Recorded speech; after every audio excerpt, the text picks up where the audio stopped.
चाची जब भतीजे का इंतजार कर रही थी बैठी कमरे में अकेले, उसी बीच सब लोग जब सो जाते हैं घर के, तब भतीजा पहुंचता है अपनी चाची के पास। पहुंचने के बाद वो इस तरह से चाची के साथ शारीरिक संबंध बनाता है कि घर के सारे लोग उठ जाते हैं और सबको आवाज सुनाई देती है और कमरे की तरफ भागते हैं। आदाब, नमस्कार, सत श्री अकाल। स्टोरी के नए एपिसोड में आप सभी का बहुत बहुत स्वागत है। दोस्तों, कहानी में आगे बढ़ने से पहले अगर मेरे यूट्यूब चैनल पे आप नए हो तो प्लीज चैनल को सब्सक्राइब और वीडियो को लाइक कर देना और बेल आइकन की घंटी को जरूर प्रेस कर देना ताकि मेरा हौसला ऐसे ही आप लोगों के प्रति बना रहे। दोस्तों, एक परिवार होता है जिस परिवार में टोटल 3 सदस्य होते हैं, जिसमें एक माता और एक पिता और माता पिता, एक लाडला लड़का उनका बेटा, और इधर जो उसके चाचा होते हैं वो अभी तक कबारे होते हैं। चाचा का घर अलग होता है, चाचा का अभी कबारे थे, चाचा की शादी नहीं होती है। चाचा की उम्र तकरीबन 26 साल हो जाती है।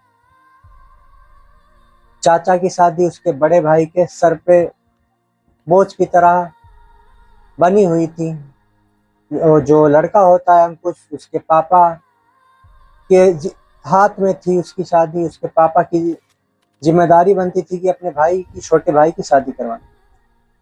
उसके अंकुश के माता पिता उसके पिता अपने भाई के लिए एक अच्छी सी लड़की तराशते हैं, ढूंढना शुरू कर देते हैं। लड़की मिल भी जाती है। लड़की ग्रेजुएशन करी हुई होती है। लड़की का नाम सोनम होता है। सोनम की शादी उसके चाचा के साथ फिक्स कर दी जाती है, अंकुश के चाचा के साथ। सारी तैयारियां चल रही थी। तिलक होता है। तिलक होने के बाद चाचा की एक तारीख फिक्स होती है शादी की। शादी होती है फला फला दिन पर, उस डेट पर अंकुश के चाचा की सोनम के साथ रस्मो रिवाज से सारे रिश्तेदार खुश नजर आ रहे थे और सब को प्रसन्नता महसूस हो रही थी। एक अलग सी चहल पहल थी, घर में रिश्तेदार आए हुए थे सारे और अच्छा भी लग रहा था खूब।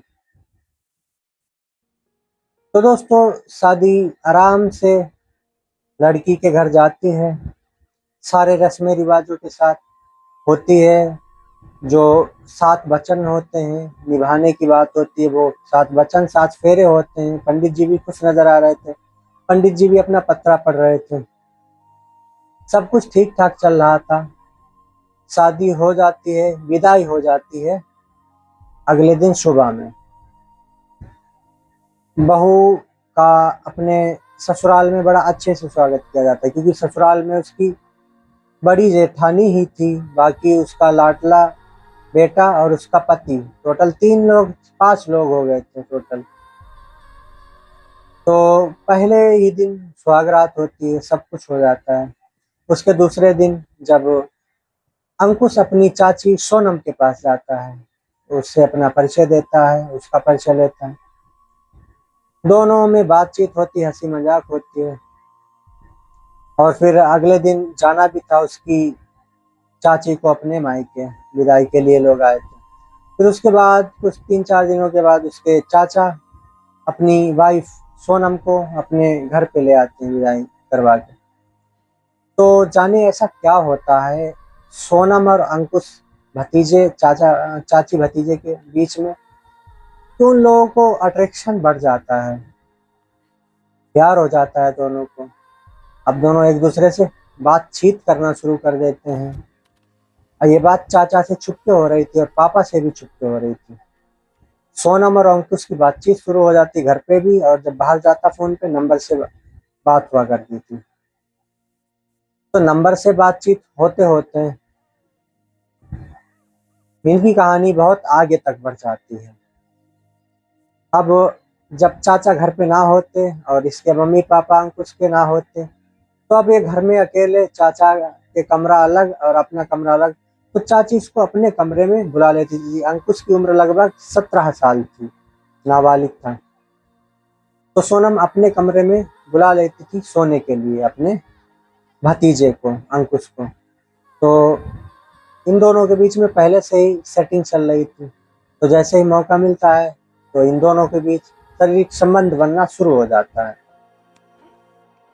अब ये शारीरिक संबंध जब भी घर पे कोई नहीं होता तो ये बनना शुरू हो जाता था इन लोग के बीच में, ये चल रहा था इन पीठ पीछे। जब भी इनको मौका मिलता तो ये दोनों आपस में शारीरिक संबंध बनाते। तो ऐसे ही काफी टाइम चला गया ये सब करते करते, लगभग 1 साल बीत गई।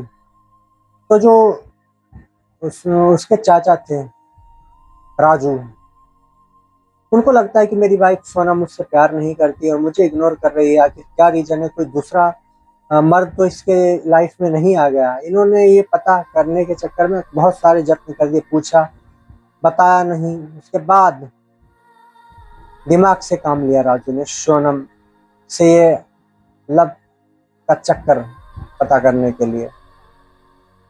एक दिन राजू बोलते हैं कि मैं काम पे जा रहा हूँ अपनी वाइफ सोनम से, तुम घर पे आराम से सो जाना और खाना बना लेना, खा लेना। तो काम का बहाना लेकर चले जाते हैं राजू, और लगभग उसी बीच में आधे घंटे बाद वापस चले आते हैं तो कमरे का गेट लगा होता है। गेट खटखटाते हैं, खिड़की से झांकते हैं तो उसका भतीजा अंकुश और सोनम के बीच शारीरिक संबंध बन रहा है। तो ये चीज राजू देख के उसका पति बौखला जाता है, पागल हो जाता है और दरवाजे को जोर जोर से ठोकने और पीटने लगता है। जल्दी ही नग्न अवस्था में जो उसकी पत्नी होती है सोनम, वो दरवाजा खोलती है। उसको ऐसा देखकर उसके पति का होश तंग रह जाता है। वो अपने भतीजे के डंडे से वार करता है सिर पे।